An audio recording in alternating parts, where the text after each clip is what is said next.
Magandang umaga, ngayon po ay araw ng Sabado, February 10, 2024 at narito po muli ang update sa lagay ng panahon.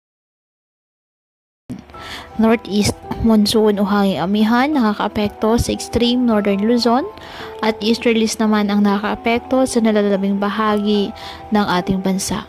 Wala pong bagyo o low pressure area na minomonitor sa loob ng ating PAR na maaaring makapekto sa lagay ng panahon.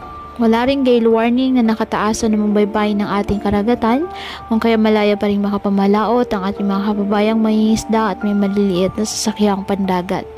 Ngayong araw, ang Batanes at Cagayan asahan na maulap na kalangitan na may mahihinang pag-ulan dahil sa amihan. Ang Ilocos Region, Cordillera Administrative Region at nalalabing bahagi ng Cagayan Valley bahagyang maulap hanggang sa maulap na kalangitan with isolated light rains dahil pa rin po sa amihan. At ang nalalabing bahagi ng bansa kasama na ang Metro Manila, apektado ng easterlies at localized thunderstorms. Kaya patuloy po natin na pag-iingat pa din ang ating mga kababayan sa pantapan po ng mga pagbaha at pagguho ng lupa at ugalin po na magdala palagi ng payong o kahit naman panangga sa ulan o di kaya na may sa init ng araw kapag lalabas ng ating mga tahanan.